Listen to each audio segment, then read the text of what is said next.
నమస్తే, welcome to big Telugu TV. ప్రస్తుతం మనతో పాటు ఉన్నారు అనలిస్ట్ రాహుల్ అయ్యర్ గారు. హలో అండి రాహుల్ గారు.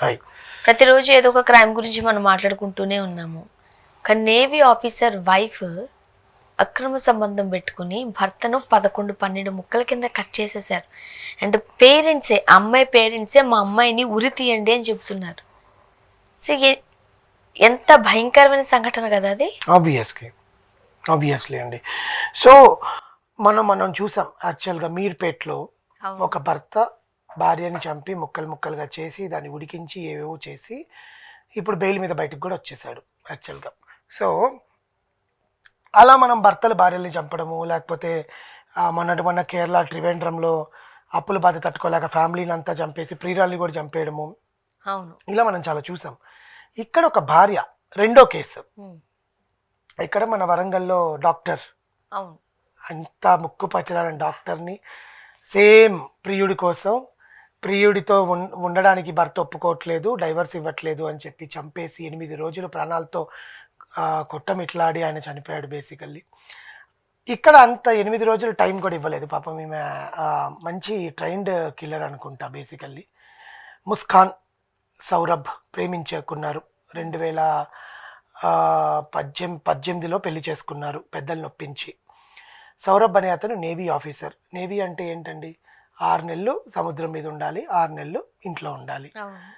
24 గంటలు నాతో ఉండట్లేదు. అప్పుడు ప్రేమించేటప్పుడేమో నాతో 24 hours ఫోన్లో మాట్లాడేవాడు, ఇప్పుడు మాట్లాడట్లేదు. అప్పుడు కూడా నువ్వు నేవీ ఆఫీసరే కదా, ఇప్పుడు కాదా అని ఆమె వాళ్ళతో గొడవలు పెట్టుకొని స్టార్ట్ చేసింది. కరెక్టే, ఆమె పాయింట్ కూడా అక్కడ వరకు కరెక్టే. ఎందుకంటే పెళ్ళికి ముందు ఉండే ప్రేమ పెళ్లి తర్వాత ఏమైంది అన్న బాధ భార్యకి ఎప్పుడైనా ఉంటుంది.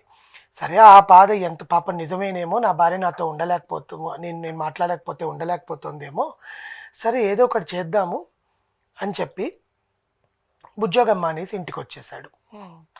ఉద్యోగం మానేసి ఇంటికి వచ్చేసాక 2022లోనో 2018 ఎప్పుడో వాళ్ళకి ఒక పాప పుట్టింది. 2020లోనే ఎప్పుడు పాప పుట్టింది. 2019లో పాప పుట్టింది. పాప పుట్టినప్పటి నుంచి గొడవలు మొదలైనను. వాళ్ళ ఇంట్లో వాళ్ళంతా నువ్వు ఎందుకు అంత పెద్ద ఉద్యోగాన్ని మానేసి వచ్చేసావు, నేవీ ఆఫీసర్ ఉద్యోగాన్ని, అది నీ కడుపు పెట్టేదే కదా, పెళ్ళంతో ఎంతసేపు అని చెప్పి ఆ ముఖం చూస్తూ కూర్చుంటావు, నువ్వు ఉద్యోగం చేయని ఇంట్లో వాళ్ళ అమ్మ నాన్న పోరు పడుతుంటే, వాళ్ళ అమ్మ నాన్న కన్నా నేను ప్రేమించిన అమ్మాయి నాకు ముఖ్యము అని చెప్పి ముస్కాన్ని పాపని తీసుకుని వెళ్ళి వేరే కాపురం పెట్టుకున్నాడు. సరే, వేరే కాపురం పెట్టుకున్నప్పటి నుంచి ఇతనితో ఆ అమ్మాయికి ఏమనిపించిందో, లేకపోతే ఆ అమ్మాయికి అంతకుముందే వేరే రిలేషన్ ఉందో, ఇద్దరిని మెయింటైన్ చేయాలనుకుందో, అయ్యయ్యో నేను వాడిని ఊరికే గొడవ పెట్టేసి ఇక్కడికి రప్పించేసాను, వాడు అక్కడే ఉంటే 6 నెలలు నా బాయ్ ఫ్రెండ్తో ఉండుండొచ్చు, 6 నెలలు నా మొగుడుతో ఉండుండొచ్చు అని అనుకుంది. అది బెడిసి కొట్టింది.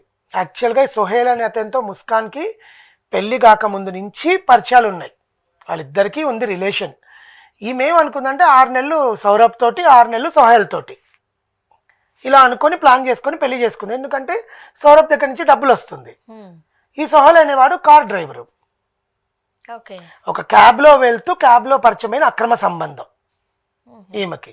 సో ఈ సోహేల్ సౌరభ్ ఇద్దరితో కలిసి జీవనం సాగించాలనుకుంది. అంటే ఎవరికి తెలియకుండా వీడికి తెలుసు సౌరభ్ ఉన్నాడు ఆల్రెడీ అని, ఎందుకంటే సౌరభ్ ఇచ్చే డబ్బులతోనే ఇదంతా గడపాలి కాబట్టి. సో ఆల్రెడీ భర్త ఇంట్లో ఉంటున్నాడు, భర్తను ఎట్లయినా తరిమేయాలి, నేను సోహేల్ని కలవలేకపోతున్నాను, సోహేల్ని కలిస్తే కానీ నాకు మనశ్శాంతి ఉండదు, ఇతను ఎన్సాన్ చూద్దామని చెప్పి భర్తతో గొడవలు పెట్టుకునేది.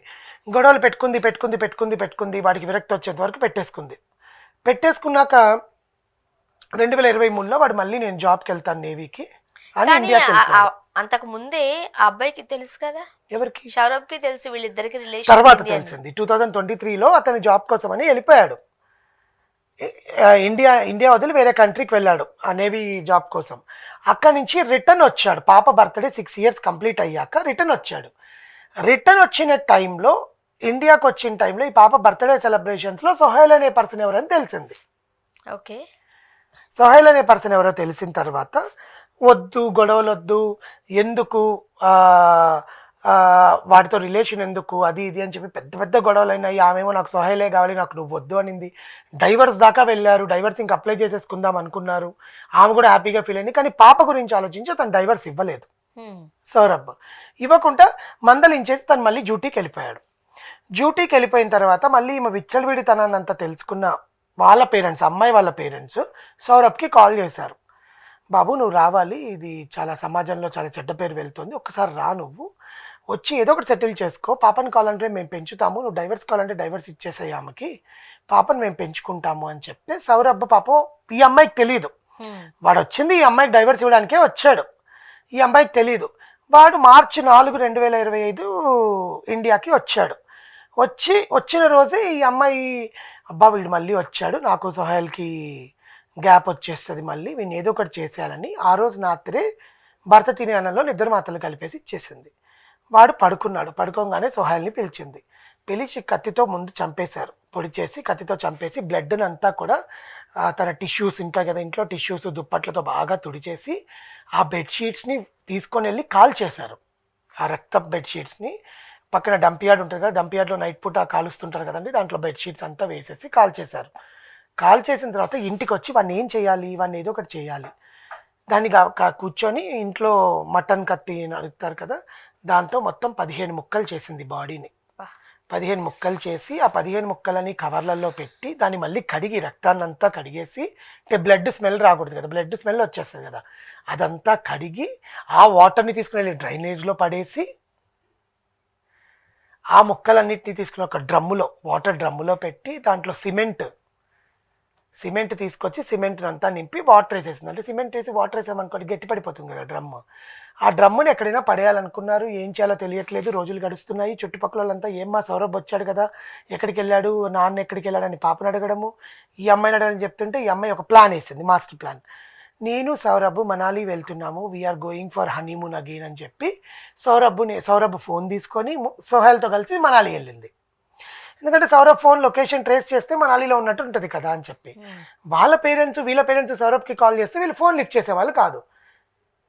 మళ్ళీ సడన్గా ఎప్పుడైనా ఏదైనా కాల్స్ వస్తే ఈ అమ్మాయి ఫోన్ లిఫ్ట్ చేసి ఆయన వాష్రూమ్లో ఉన్నారు, స్నానం చేస్తున్నారు, లేకపోతే మేము వెకేషన్కి వచ్చాము, హనీమూన్కి వచ్చాము, మీరు ఇట్లా డిస్టర్బ్ చేయొద్దు అని ఈమె మేనేజ్ చేసేదన్నమాట. వాళ్ళకి ఎక్కడో డౌట్ వచ్చింది. ఎలా డౌట్ వచ్చింది, వాళ్ళ పాప ఎవరైతే ఉన్నారో నాన్న ఆ రోజు నైట్ నిద్రపోతున్నారమ్మా, పెద్దగా అరిచారు, నాకు భయం వేసి నేను ఇటు తిరిగి పడుకున్నాను అని చెప్పి వాళ్ళ పాప వాళ్ళ అమ్మమ్మకి చెప్పింది, అమ్మాయి వాళ్ళ ఫాదర్. అంటే స్లీపింగ్ పిల్స్ వేసుకుంటే నిద్రపోతారు కదా, అరవడం ఏంటి? పొడిచినప్పుడు తెలుస్తుంది కదండి, అది ఆమె ఇచ్చిన మోతాదే 4-5 మాత్రలు, ఎక్కువ ఇస్తే వాడి పైకే పోతాడుగా.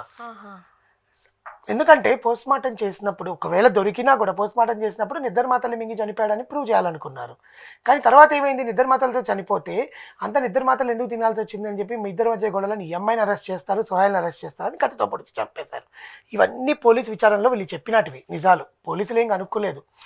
సో వాళ్ళ అమ్మమ్మ వెళ్ళి కంప్లైంట్ ఇచ్చారు, ఇట్లా సౌరభ్కి ఏదో కేసు మిస్ అయిందండి అని మీరట్ పోలీస్ స్టేషన్లో కంప్లైంట్ ఇస్తే వాళ్ళు కేసు దర్యాప్తు చేసి సోహెల్ని అరెస్ట్ చేస్తే, సోహెల్ లేదు ముస్కానే ప్లాన్ చేసింది, అన్నీ ముస్కానే చేసింది, నేను జస్ట్ ఆమె ఏవైతే ఇచ్చిందో అవి తీసుకుని వెళ్ళి కాల్ చేయడము, డ్రమ్ములో పెట్టిన తర్వాత సిమెంట్ వేయడము, ఆ రక్తపు వాటర్ తీసుకుని వెళ్ళి డ్రైనేజ్లో కడేయడము, ఇవి తప్ప నేను ఏమీ చేయలేదు, మొత్తం ముస్కానే చేసింది అంటే.